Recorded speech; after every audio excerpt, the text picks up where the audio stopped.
All right, welcome back, everybody. It has been a little bit. I have gotten caught up in a lot of work, so I'm trying to remember how to play this game again. But I promised last time on the comments of the video that I was going to go on a little bit of a rant, and it has to do with the way video games are these days. If I see anything interesting, I'll still point it out because some of you guys might not actually know how to play this game, or it might be the first time you're seeing it. And I want to point out things that are cool if you might see them for the first time or that kind of thing. But video games, and especially video games these days. So the biggest problem is companies always have to have, profitability. The bottom line is the most important thing. And even though the masterpieces of the past, like if you're thinking the Halo 2s or the original Call of Duties, like the original Modern Warfare was absolutely incredible. But the problem is over time, the industry ended up becoming bigger and, there's more money involved in the entire process. And think of it like restaurants.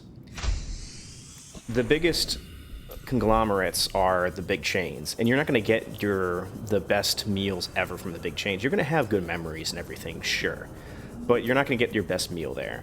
And the same thing goes for video games. There might be a AAA studio that ends up bucking the trend and pulling out all the stops, and all of a sudden you have something amazing that they are able to give you.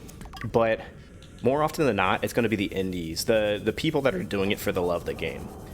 This is one of those games, Subnautica 1, that is like for the love of the game type of deal. And my biggest fear with crafting is that it loses that kind of feel. What I don't want is it to go to some sort of live service model, because that is the biggest money making opportunities for the video games these days. And it wasn't always that way. The biggest thing was how many copies can you sell? No, it's how long can you keep people on the copy of the game that you've created for them. That is what the biggest thing is for people these days. And so with the fact that Call of Duty is a live service model, Battlefield, I had a lot of hope for that. I still like it a lot, but, seeing it when I open it up and it says Season 1, it just makes me a little bit nervous that it's going to be something weird eventually. And then Call of Duty, I don't know if anybody's seen the end of the campaign where there's a giant man that's attacking, it's a giant boss fight. It lost all of its realism, which, it could be up somebody's alley, but that was never what really brought me into Call of Duty as a whole in the first place. And so, that makes me sad too. Because if you ever played the original ones Call of Duty Big Red 1 or Call of Duty 2 or 3, it really depicted war in a gruesome manner. That you were somebody that really enjoyed being around their comrades. You built a lot of friendships and everything with them. And, as is war, you end up losing people. Well, the narrative story isn't really there in the newest Call of Duties. In other ones, there's it's almost pick your own adventure. It's just interesting. So, how does that relate to Subnautica? Well,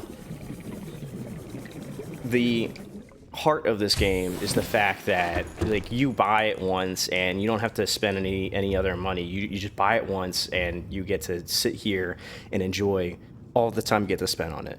And if it goes to a live service model, then you have to be on the game constantly. You don't want to be missing anything. And with a live service model, if you aren't playing constantly, you are going to miss out. But they want you playing constantly because they want you to keep spending your money. That's tough. Because, I will at times get sucked up in work, and it'll take me forever to get to a point where I'm able to, It'll take me to a point where it takes a while for me to get back on a game. And, if I've lost a couple months, that's way too much time to lose, unfortunately. I can't be in a point where I'm losing months. Oh, good lord. It's a lot of crash fish down there. And I was having trouble finding crash fish on the first episode. That's kind of funny.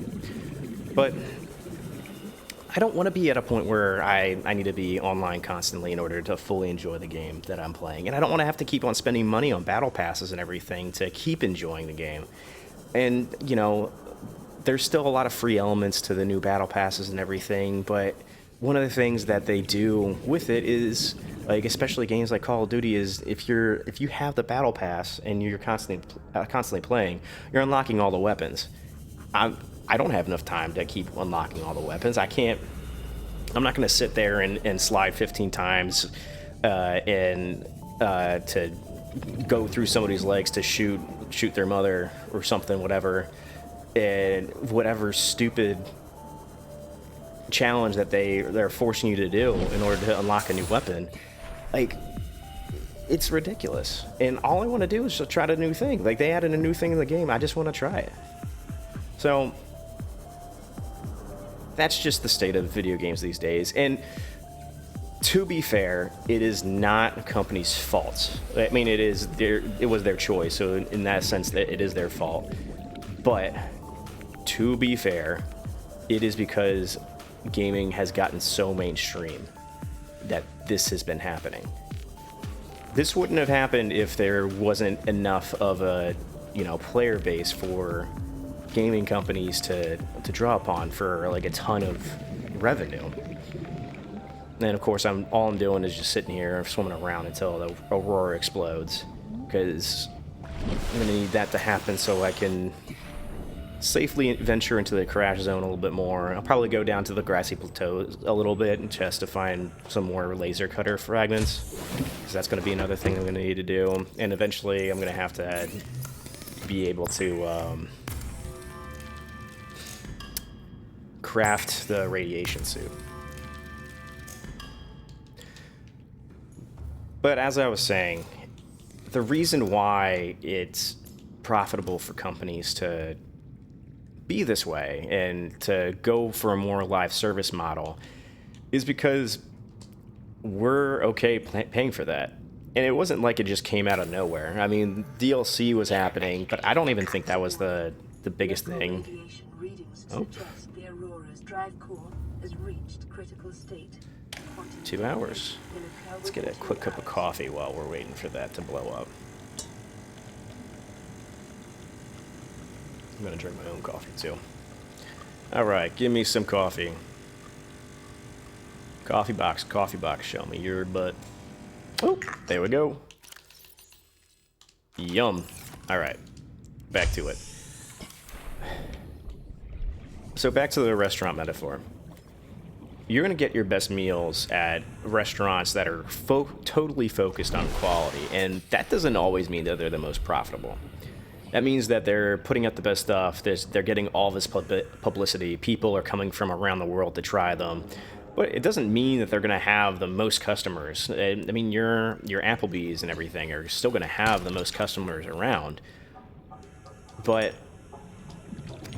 you're going to get your best food at restaurants that aren't chains, that don't have somebody overseeing everything, because it's not at the end of the day, if you're at a big company, it's about efficiency. It's not about making the best product. It's making a good product the best way you can.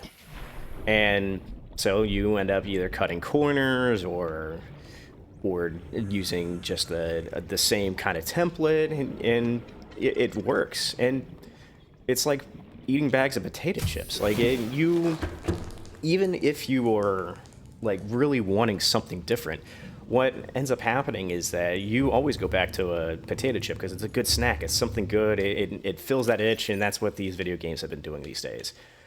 But I will say there is some good that's come from it, and I mean it's really hard to see if you aren't paying attention. But just look at things like what's it called? Of Steam. Steam is one of the big, like, kind of playing field levelers. And what I mean is, you don't have to be one of the biggest companies in the world in order to make a video game. Anybody can make a video game these days. And with Steam and the Microsoft Store and a few others, you can publish them anywhere.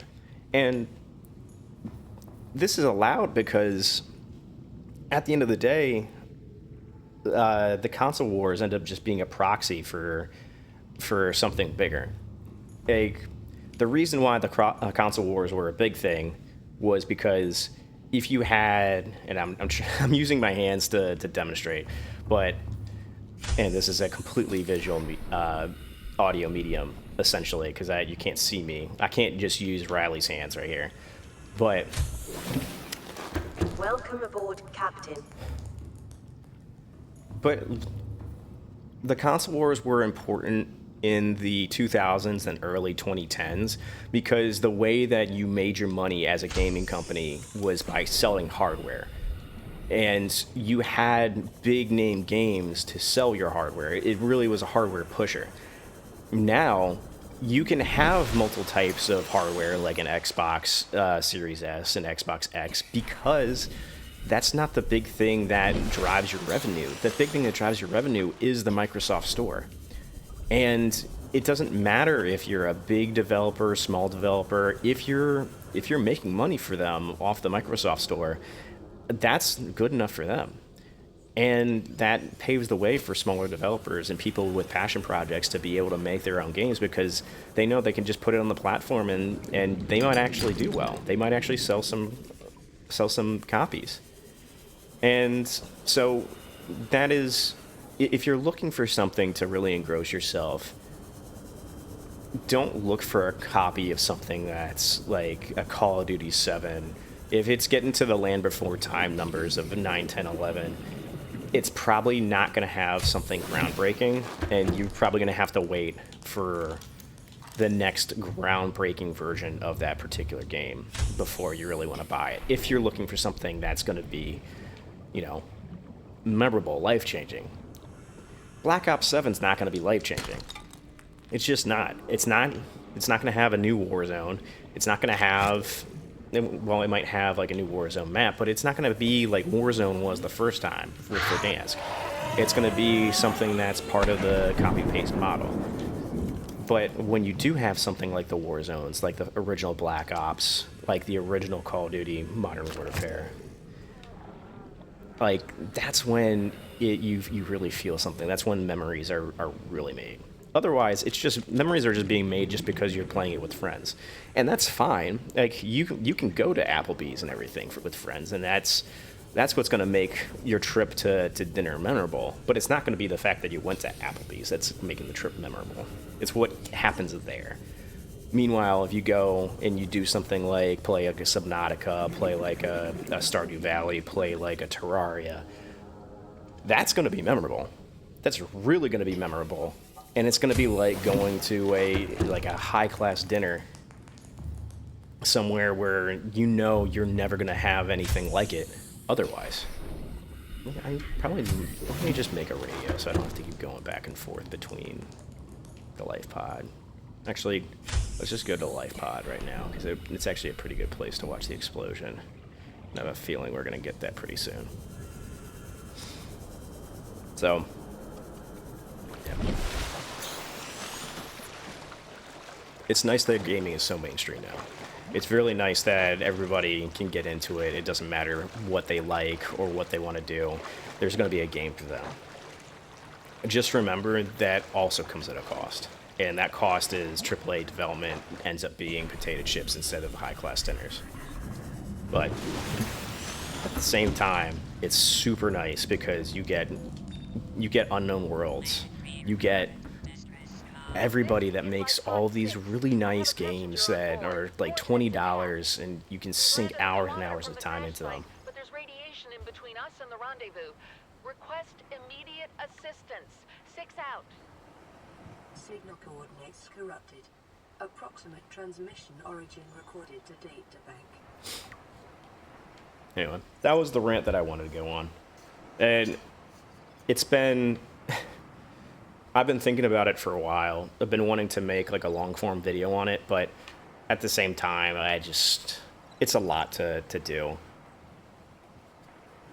But it is really interesting if you take a look at the numbers as to, like, what the console war really meant for different companies. Like, I think the only company that the console war really kind of affects more so is Nintendo. Because if you look at PlayStation and you look at Microsoft, you can actually tell that Sony and Microsoft are like, yeah, no, like it's cool that we're making money off of this, but like all these consoles, but really what I want is all these digital store sales. We want to be like the Apples of video gaming, which is funny because the original of those like multimedia stores was Apple, because it was like 2012, 2013 where I think everybody looked at Candy Crush, and in the previous episode I had said that there were solar panels in here. These are the solar cells. It's kind of cool. So as you're using the fabricator in here, let's see if there's something I want to make. Let's just make a battery. So yeah, 70, and you can see this one needs to recharge. Yeah, it's super cool. All right, so I need that buddy to explode here, because I need that part of the ship to open up, because I want to go inside and get something special. But in the meantime, is that a stalker? What's up, dude? Why are you getting so close to me? I'm trying to wait to see if I can watch that. I am so disoriented with this life pod spawn. Absolutely disoriented with this life pod spawn.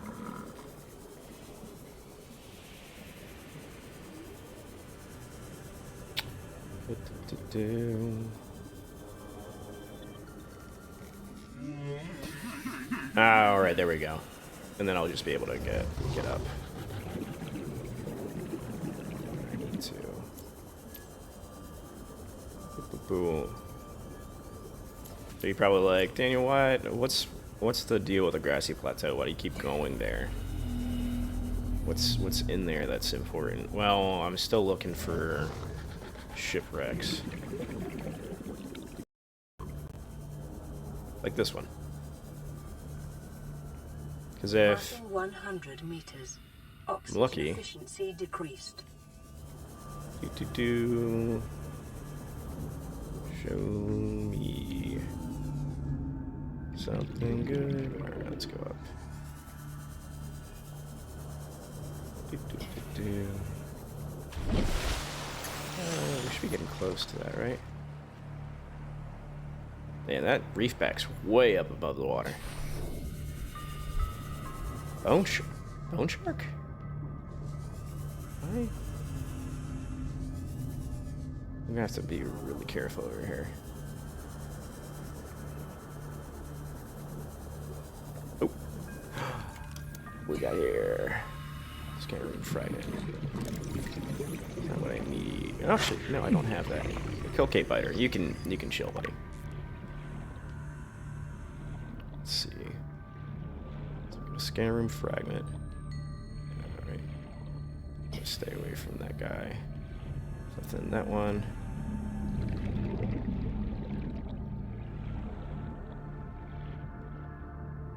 Yeah. I get a little closer this way.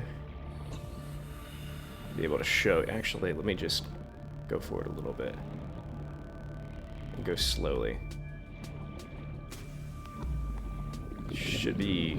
Oh. Hello, Mr. Infected. 50 seconds left.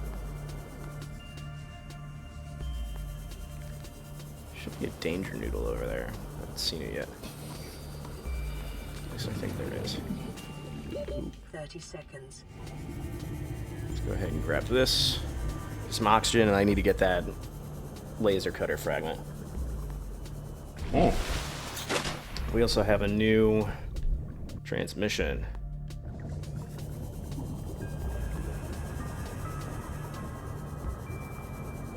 Oh, there's another one down there. I wonder if it has Past it too. 100 meters. Yeah, I hear you. Oxygen decreased. Why don't you tell me that again?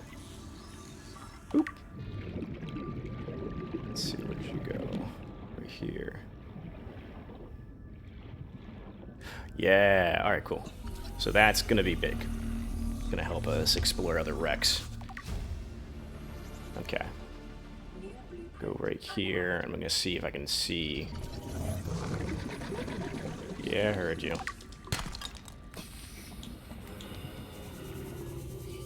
Okay.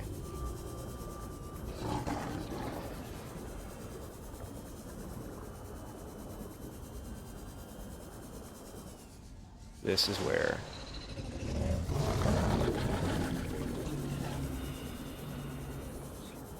This over here is where it gets real.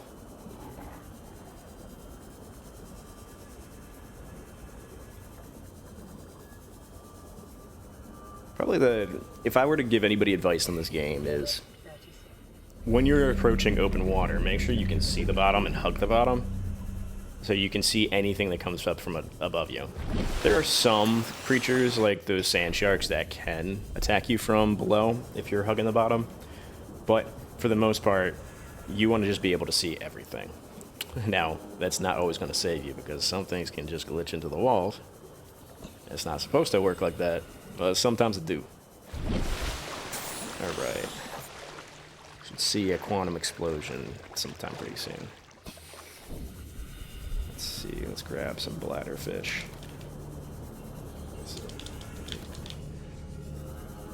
Your boy is thirsty. Also, I'm hungry. Oh, how about you boys? Where is my... Nope, I don't want that.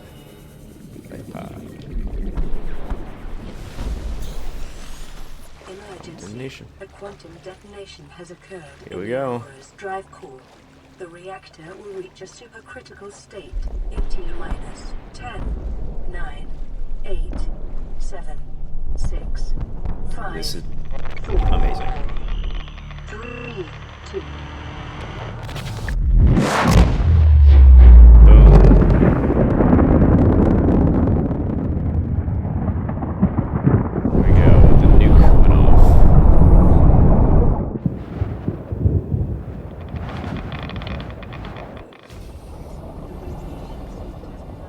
For your convenience, a radiation suit has been added. Yeah, because we're going to need that at this point.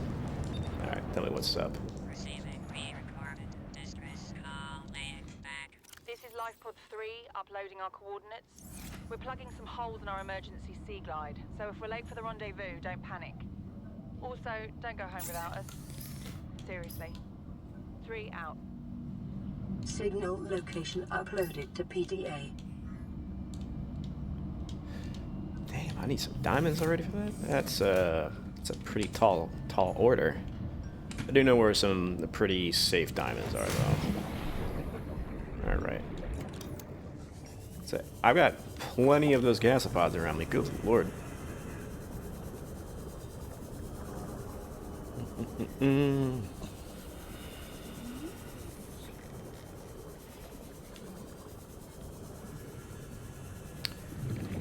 Alrighty. Welcome aboard, Captain. Yep. Put that in there. Still need to get a battery pack. Let me grab a coffee while I'm going ahead and let's see. Do I have more lead? Yes. I need fiber mesh. Is that everything I need already? Need one more fiber mesh. Alright. Get fiber mesh. Let's go. Kelp Forest. I believe is right here. Yes.